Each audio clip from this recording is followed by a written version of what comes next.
Hi everybody, get in here. What's going on?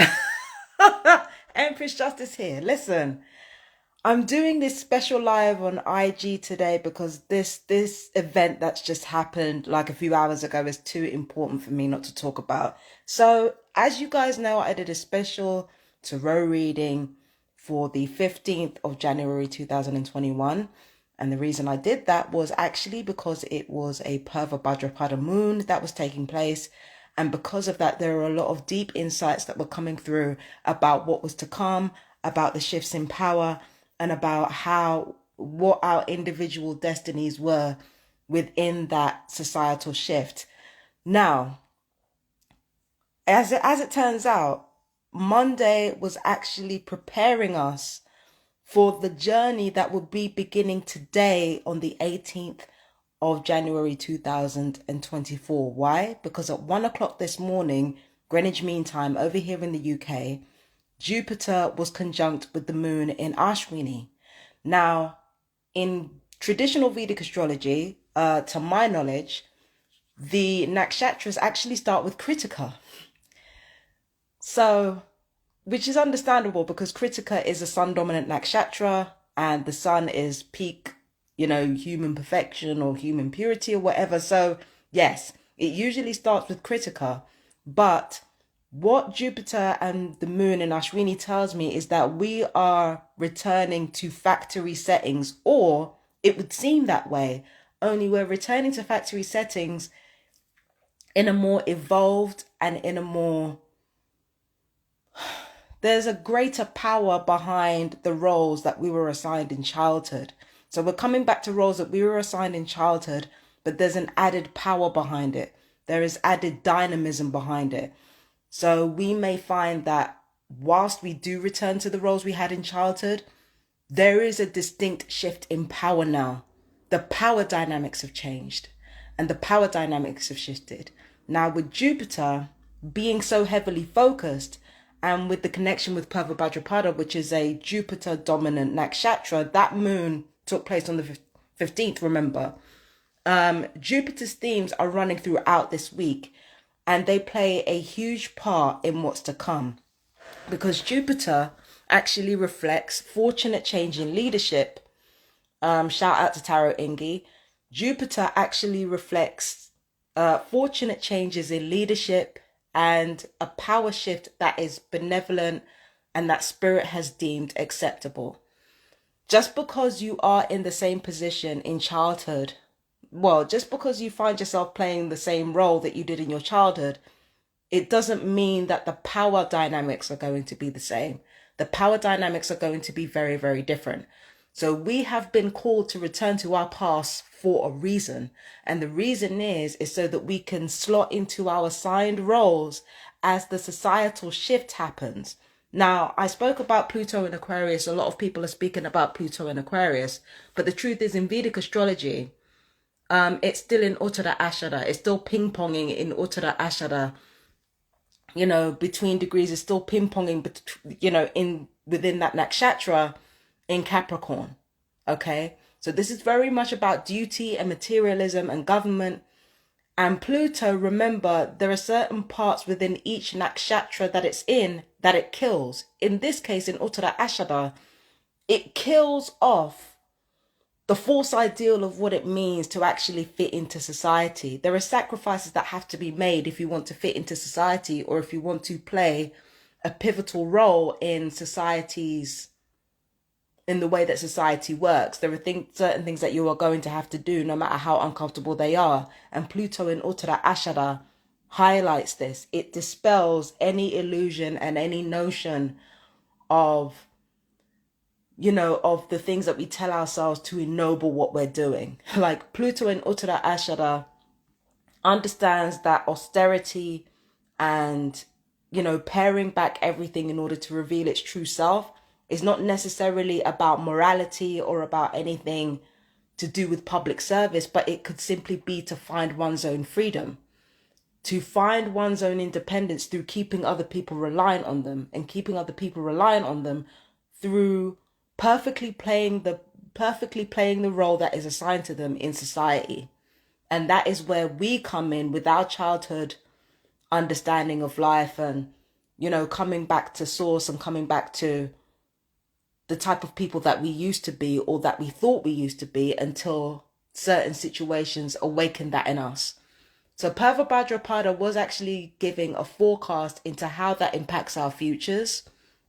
It was also giving us an indication of where we were emotionally, because Purva Bhadrapada is mercilessly honest. So on the 15th of January, we got a preview of not only what was to come in our futures, but how we would truly feel about what was to come in our futures. Now, with the Jupiter conjunct the moon in Ashwini in Aries, now it's happened. Now we are falling into our assigned roles. But again, the power dynamics have shifted. It is not going to be the same way anymore. We will be doing the same things that we did as children, but we're not going to be doing them in the same ways. And because we're not going to be doing them in the same ways, the power dynamics will shift. Okay? So I hope that makes sense for everybody. But I'm going to actually read some additional notes, because as I'm talking today, it is the first quarter in Ashwini as well. So on top of Jupiter being a heavy focus throughout this week and letting us know exactly where the power dynamics have shifted, on top of that, it's also the first quarter before the full moon. And I haven't actually covered the first quarter moon in Ashwini on its own, or any first quarter on its own. I think this is the first time doing it. The last time I did a quarter on its own was during the Lionsgate period, where it's third quarter in Ashlesha, right? So this is going to be the first time I'm covering first quarter in Ashwini on its own. And then after it's all done, I'm going to be actually going into a Celtic cross reading. And true to form, because it's Ashwini, because today's moon is in Ashwini and it's conjunct Jupiter, I've got no notes for the Celtic cross. I'm doing this entirely by intuition here. I know, bit wild for me, but let's see what transpires here. Okay. So for the first quarter in Ashwini, right? Of course, we've got Ashwini moon, but then we've also got Anuradha ascendant in Scorpio, and we've got Uttara Ashada sun in Capricorn, which is conjunct Pluto. Like I said, monumental shifts, truths are coming out, everything is coming to the forefront, and the power dynamics are shifting. Okay, so this is a very, very big first quarter moon. It feels bigger than a lot of first quarter moons, honestly, even though with quarters there's usually a lot going on astrologically. Now, the Jupiter conjunction, I said, brings massive changes. The reset button is clicked from today. Now, we're not going to see the results of this until the next first quarter, but the reset button has been clicked today. Everybody is back to factory settings, but the apps that we put on top of ourselves, symbolically speaking, are going to be different than the last apps that were added, right? So it's going to be a very, very interesting time where we're playing our childhood roles, but it's in a different fashion. And because it's in a different fashion, some of us have more power and some of us will experience less power, okay? Like I said before. So with Ashwini and Anuradha, both Ashwini and Anuradha have this thing in common of being not 100% honest, but of being blunt. There's a bluntness to Ashwini and Anuradha. With Bharani and Jeshta, there's more sharpness. There's more sharpness and, like getting to a precise point. But Ashwini and Anuradha are more about bluntness in how they feel about everything. So we are inclined to be more blunt for the next 30 days as well. With Uttara Ashada in Capricorn, that's where the sun is. It has to be noted that Ashwini and Uttara Ashada both want to accomplish the same thing. They both want to bring the force of their personality to bear on the world, especially Uttara Ashada in Capricorn. So Uttara Ashada in Capricorn and Ashwini in Aries, they both want to bring the full force of their personality to bear on the world. Well, not the full force, that's more of a Leo thing. They both want to bring the force of their personality to bear on the world. They both want to lead by example. They both want to be front, not necessarily center, but at the front. It's just that they do it in different ways. With Ashwini, they're not thinking about it. They're just going. Whereas Uttara Ashada is more strategic about what they're doing. So for the first quarter, it is going to be important to be more on the Uttara Ashada side, especially seeing as the sun is conjunct Pluto there. This is going to be important because the more strategic that we are, is the better able we are to navigate the shifting power dynamics that are going to be taking place, not just over the next 30 days, but throughout the entire year. This is exactly why I say this Jupiter conjunct with the moon in Ashwini is important, because everything is being reset. Or rather, because Kritika is supposed to be the first nakshatra of all the nakshatras, Ashwini is more the preliminary event. It is the preliminary event before the main event, which is in Kritika. Okay, which is when the moon goes into Kritika. Now, it's about society as a whole clicking the reset button. The reset button has been clicked not only on a personal level, I've experienced this in my own life. The reset button has not only been clicked individually, it's not only been clicked socially, but it's also been clicked societally. There is a big power shift going on. Now, coming back to Pluto in Aquarius in Western astrology, we're celebrating just a little bit too early, because Pluto in Aquarius apparently is taking place on the 20th of January 2024. It could be the 20th or the 21st in this country. I'm not sure. I'd have to check the time. But Pluto apparently goes into Aquarius at that time, but then it goes back into Capricorn. In Vedic astrology, it has not left Capricorn. So it is all about power structures. It is all about people wielding power, how power is wielded. And it is all about power through consensus rather than power through just taking it. Only the power by consensus in Capricorn is more about authority figures, other authority figures giving you power rather than the people giving you power. With regards to Aquarius, where Aquarius is concerned, right? If we were in Aquarius right now in Pluto, it would all about how much power the people give you rather than what kind of power your connections give you. But where Capricorn is concerned, it's about how much power is given to you by kings, by authority figures.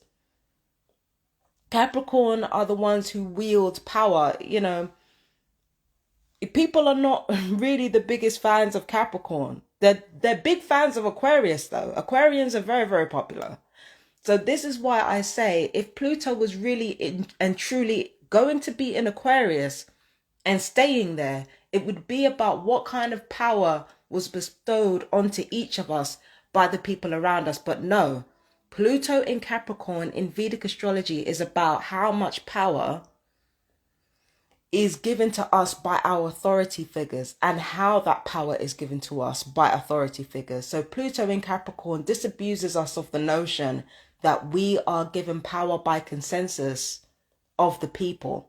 It disabuses us of that notion because it's Pluto. Pluto doesn't fuck around. Pluto doesn't play games. It's not going to indulge this delusion of Capricorn gaining power fairly or gaining power through what the people wanted. No. Capricorn gains power by making tough decisions on behalf of people who are extremely well connected. And Pluto in Capricorn, it revolutionizes how that power is wielded. That's why there's such a big power shift with the first quarter in Ashwini. That's why it's so big. It's because, you know, you have to consider we've also got the sun conjunct with Pluto right now. Like, this is a huge thing where we are reconsidering how power is wielded. And when it comes to Uttara Ashada, how we attain our freedom through playing our assigned roles on this planet or in this society. So Ashwini and Uttara Ashada, like I said, they're doing the same thing. They want to You know, they want to gain power. They want to be front. They want to be front, not necessarily center, but at the front. And they want their accomplishments to be acknowledged. But again, we're better off with Uttara Ashada, you know, learning from Uttara Ashada how to be more strategic, when and where to cut and carve when it comes to what kind of material goods we bring into our lives, what serves us, what doesn't, like being more streamlined and having a more mature attitude as to how we proceed forward into the world. And instead of focusing on just being known as ourselves, instead being more focused on what roles we play, because Jupiter and Moon conjunct in Ashwini will already give us plenty of opportunities to be celebrated for being ourselves. We don't need to lean into that, because you know, with Jupiter conjunct the first quarter, it might as well be a full moon. There's no need for us to go towards Ashwini's energies when we could be strategic and we could allow ourselves to refine and distill this persona that we've brought into the world. So strategy is absolutely important for the next 30 days when it comes to how we play a role in this world. Okay? So we've got the moon squared Sun and Pluto. A lot of revelations are going to come out as power shifts happen. And yeah, there are going to be a lot of truths coming out, particularly about people who have the most power. Though those are who the revelations are going to be, so, you know, revolved around. They're going to be revolved around those with the most power. Remember, the sun is the planet of kings, and Pluto is a planet of inexorable force and inexorable power, and undeniable truth. So there are going to be huge revelations coming out about people with the most power. So hold tight. All right. And that has a direct effect on the power shift that is happening, like I said before. And then we've got the moon in Ashwini trining Mula and Mercury. This isn't surprising. It's more of the same. Mercury is actually to its detriment in Sagittarius, because, you know, Mercury is all about the finer details and taking things in bite-sized pieces, whereas Sagittarius is more about the whole picture.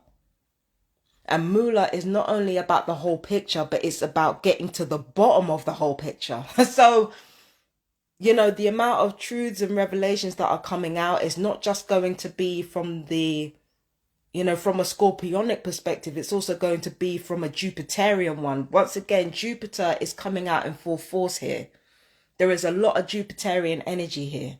So with Mercury in Mula, there's going to be this emphasis on not only us being ourselves, but it's like getting to the bottom of that childhood self and transforming it from its depths. Do you understand what I'm saying? And that is how we are able to influence the world around us, through not only being our childhood selves, but being a deeper and more powerful version of our childhood selves. I did say that before, but the Mercury in Mula is how we gain our influence as a collective, how we gain influence with one another, by being a deeper, more reinforced version of our childhood selves. Once again, we don't need to lean into that. That will happen on its own. We don't need to lean into that. Because again, with Jupiter and the first quarter, it might as well be a full moon.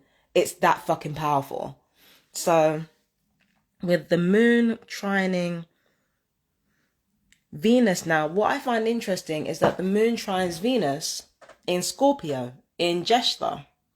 Because Jeshta and Mula are basically neighbors. They're very close to each other. So it doesn't surprise me that the moon trines Jeshta in Venus. Also, it's important to remember that Venus is in detriment in Scorpio.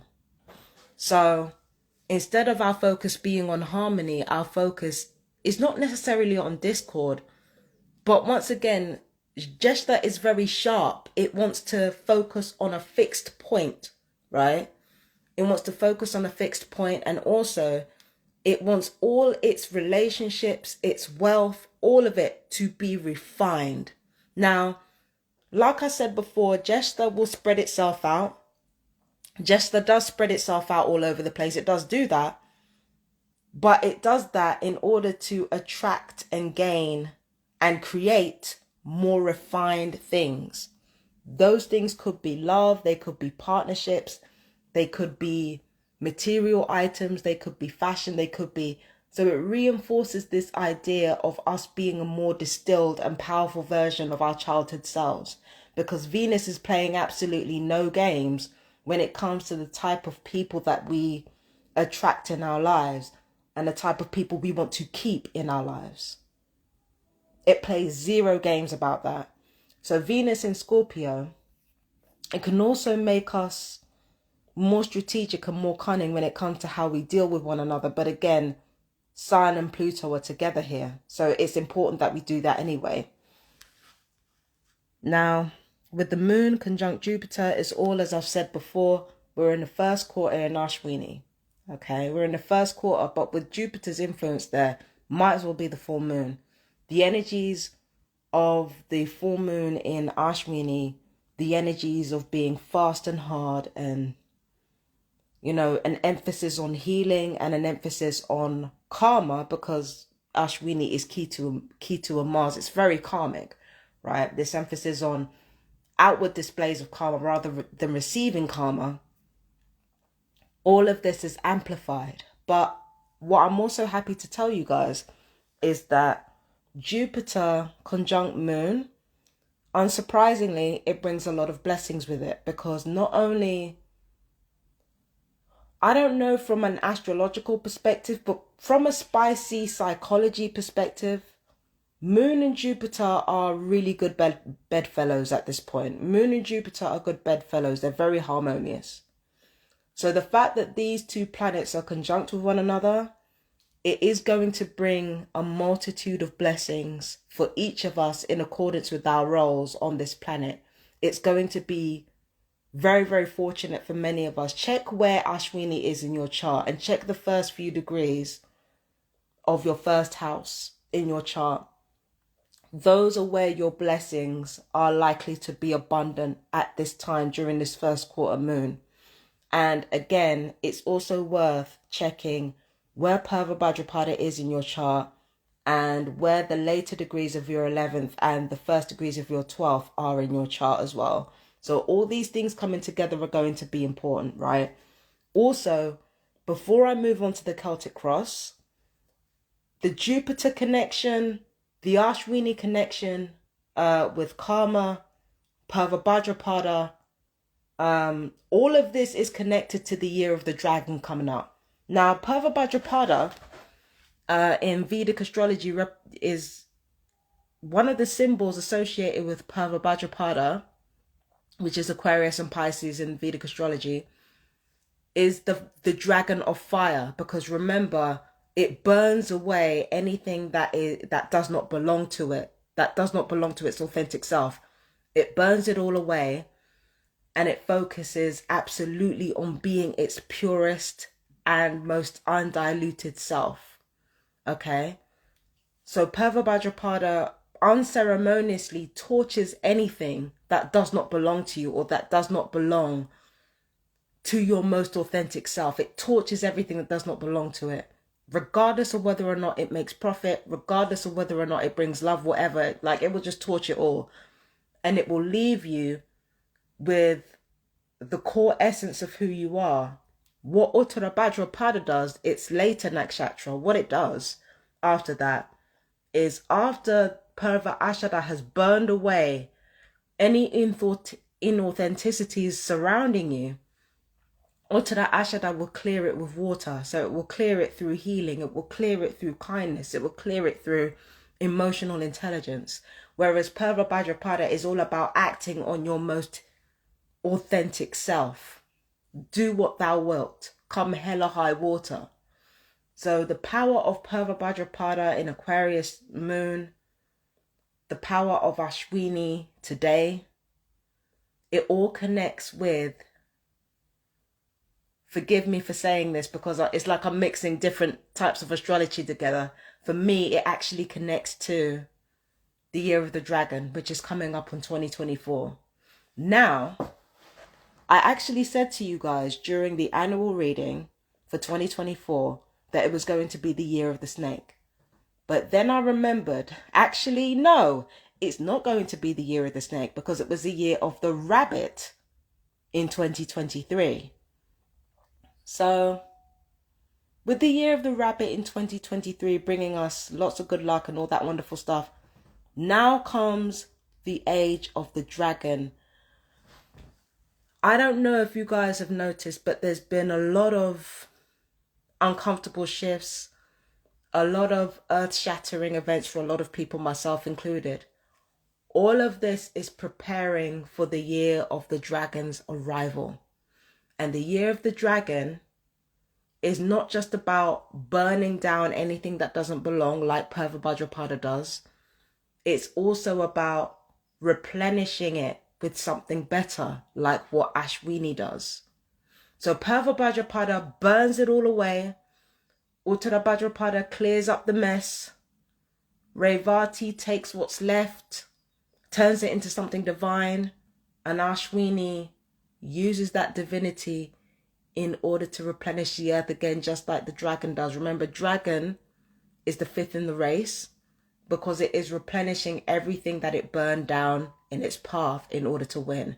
So this is why we are coming back to our childhood selves. Society is undergoing a reset.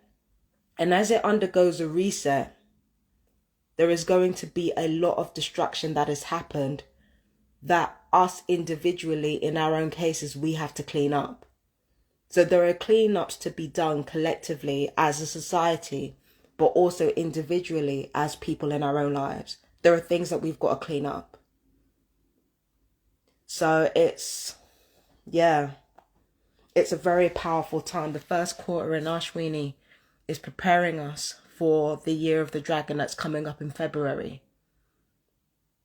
It's a very, very powerful time. It's a very pivotal time. And at that same time in February, that's when we have a number 8 month. But I'll talk about that in the February reading. All right.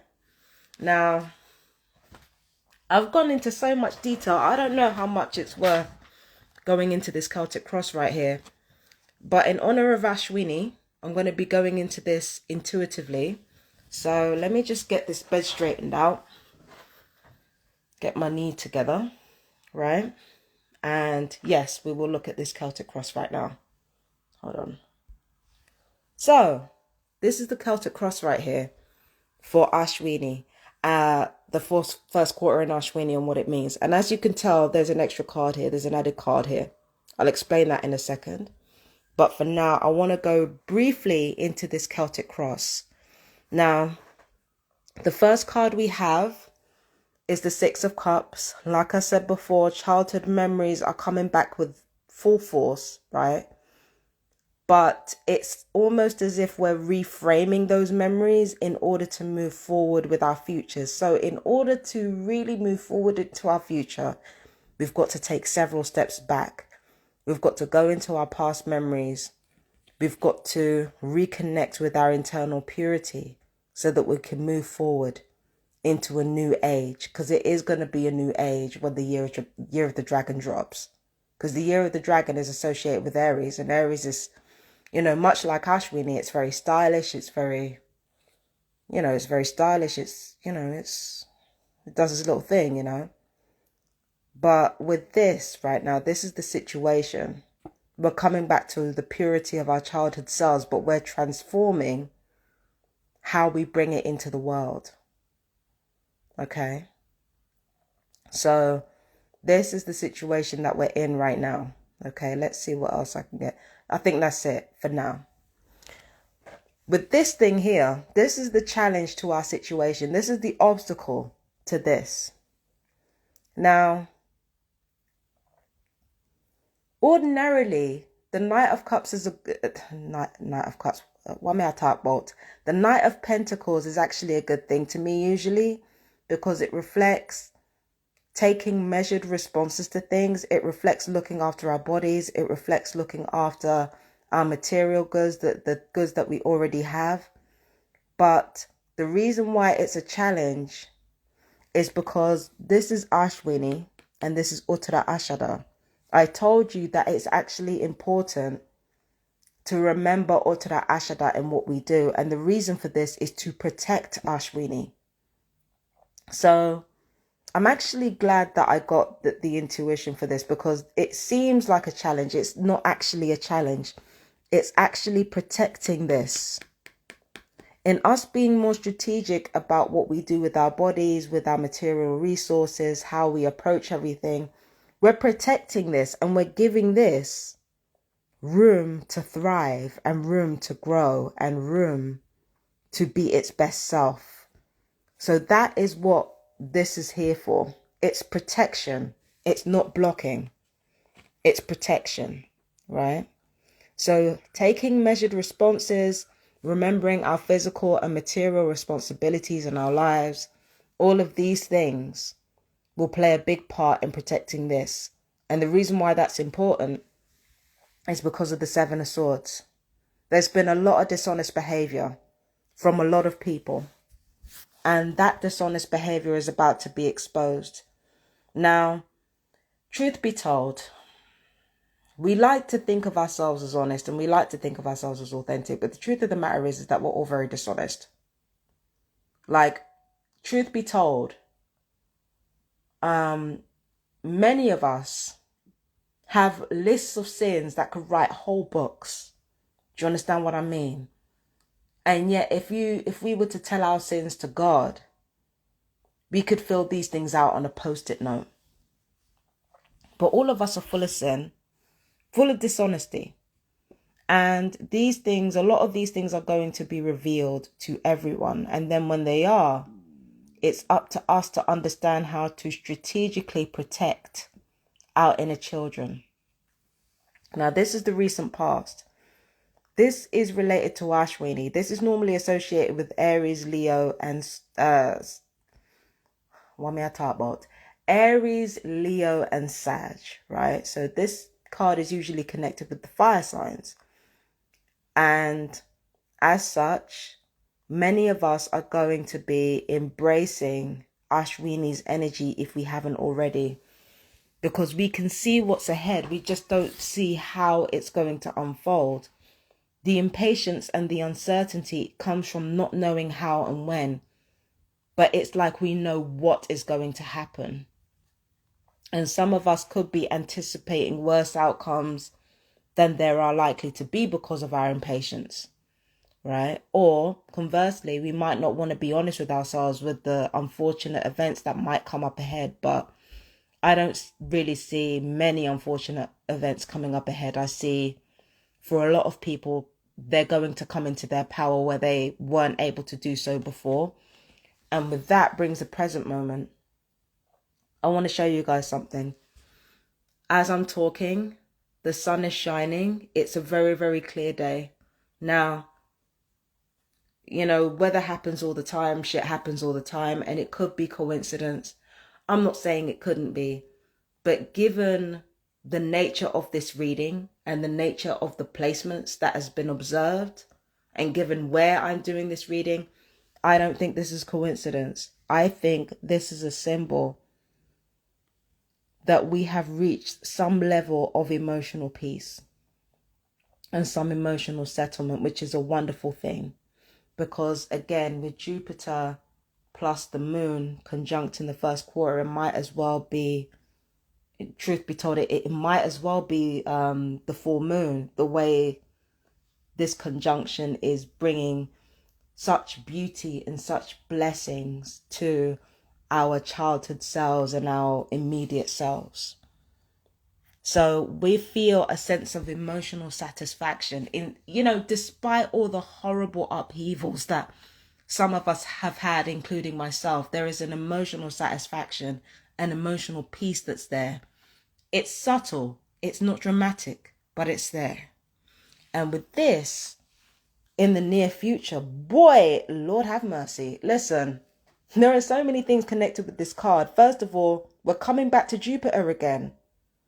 Like Mercury in Mula, Purva Bhadrapada on the 15th, on Martin Luther King Day, no less, right? Like, all of it is hinting at a distinct power shift as well. And we've got to talk about the nodal axis, because for 18 months from the 30th of October 2023, we have Rahu in Pisces and Ketu in Virgo, right? So this is actually related to the nodal axis and how that affects the roles that we play in society and how society functions. And with Jupiter being so heavily featured, there is going to be a heavy tower moment. Because remember, Jupiter is associated not only with the sky, but also with lightning. You're talking about Thor. You're talking about Shango. You're talking about Thor, Shango. One name there. Thor, Shango. You're talking about Zeus. And you're talking about El. You're talking about God. All these are thunder gods, gods of the sky and gods of lightning. Right? There are going to be huge tower moments, individually, societally, socially, that are going to bring down the walls of delusion and lies and going to bring down all these walls of corruption. And from there, once that happens, again, that's when the power shift happens, and it's in the near future. That means it's not too far off. Remember, we're looking at the year of the dragon in 2024, and just before the year of the dragon, that's when we're going to see the power dynamics shift, and it's going to be absolutely huge. It's going to be huge. Okay. Now, with the devil card, this is our power in this situation. Now, not only is this card associated with Capricorn, it's also associated with Aquarius. I associate this card with Uttara Ashara for this reason. Like I said, it's all about being strategic. It's all about understanding how logic works. It's all about preparing for the consequences and not just facing them head on. And I know it sounds really like ruthless to say, but you have to think of it in that perspective. Whatever you do, right or wrong, somebody's feelings are going to be hurt, and there's always going to be a overreaction in order to assuage those feelings of hurt, right? So it's about preparing for the consequences and not facing them right now. I hate to say it, and I know it's a dishonest thing to say, but the truth of the matter is that this reality is morally grey, and you've got to do what you've got to do. Okay? So this is about understanding logic. This is about understanding fate. It's not about being bound. Now, this card is also about Purva Bhadrapada, because the devil is also usually associated with Purva Bhadrapada. That's why Purva Bhadrapada is so important. But in this case, it's not about letting your primal side out. That's not what this is about. It's about understanding how fate works and understanding how the material world works and behaving accordingly. So our power in this situation is to take charge of our own lives by being strategic. Now, this is our environment right here. There's a quiet before the storm, okay, during this time, because it's connected with this. There is an emotional zen that we all have, that we all feel right now. In spite of all the horribleness that has happened, there is an emotional zen that we're all feeling at this moment, because there have been some demons that have been released from us. And now we're feeling the effects of that. We're feeling the effects of those demons being released from our souls. And with this right here, this is our expectation. Our expectation for the first quarter in Ashwini is that we're still going to have hurt and trauma and pain, but that we're going to use it in order to gain power in our lives. We're going to use it to remove anything that does not assimilate with our true selves. We're going to be dutiful for duty's sake. And we're going to, we're either going to be the fixer or the mean girl collectively. And it's not just women, it's men too. We're either going to be the fixer or the alpha, right? Some of us could even be both. So this is the expectation for the first quarter in Ashwini. Some of us being the alpha where we weren't the alpha. Some of us being the fixer where we weren't the fixer. And this is the outcome. As the year of the dragon comes closer and closer to being a reality, there's going to be a lot of things being burned down. And it's going to be an incredible event when it does happen. But it's going to be quite frightening. I'm not going to lie to you. It's there's a lot coming our way that we're going to have to navigate.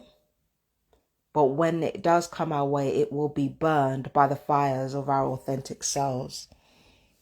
Tell me.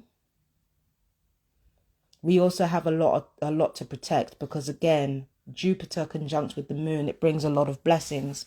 So as a lot of blessings come, there's also a lot that we need to protect. But once again, it's about being strategic, knowing what our weaknesses are so that we're not overcome by them, and knowing where other people's weaknesses are so that, so that we can prepare ourselves for them defending those weaknesses. Okay. Now, this is the special card that I got. You know what? This is the special card that I got with this reading. This is the 11th card right here. And I'm happy to say that this is connected with this. We do have traumas and hurts that we're living with, but we don't actually hold on to them. We transcend them. We transcend our hurts and we transcend our pains in order to become more powerful than we ever have. And when we do, it may come as a surprise to many people in our lives who were expecting us not to embrace that power and not to become that power. But yeah, we're going to be, truth be told, we may end up being stronger than ever. Because look what's at the bottom of this deck. The Strength card. You've got the Lion that's associated with Pavabadrapada. Once again, it's coming back up. And you've got the Strength, which is not only associated with Leo, it's also associated with Mars, which connects to the Tower moments. There are Tower moments that are going to be happening, but it's going to be the most unlikely people that are going to be the ones who stand strong. Or it's going to be the ones who were previously weakened or previously trodden on that are going to be the ones who are standing strong now. So prepare for a lot of truths coming out. Prepare for a lot of truths coming out. Prepare for shift in dynamics. Prepare for nothing, and I mean nothing, to be the same as it was. And again, this is not just a personal thing. This is social, this is societal. There is a permanent shift that is going to happen. And all the destruction that we're seeing is the preliminary event for the year of the dragon. So to correct myself once again, the new year is not the year of the snake. The Chinese New Year is not the year of the snake. It is the year of the wood dragon. It is the year of going for what we want, but also along the way, healing some of the wounds that we have left behind in our quest to lead by example and to be at the front. So that's it for the first quarter in Ashwini. I'm going to see you guys for the full moon reading. I don't know when I'm going to be doing the full moon reading for you guys, because I've got to go back to Brighton on the 24th.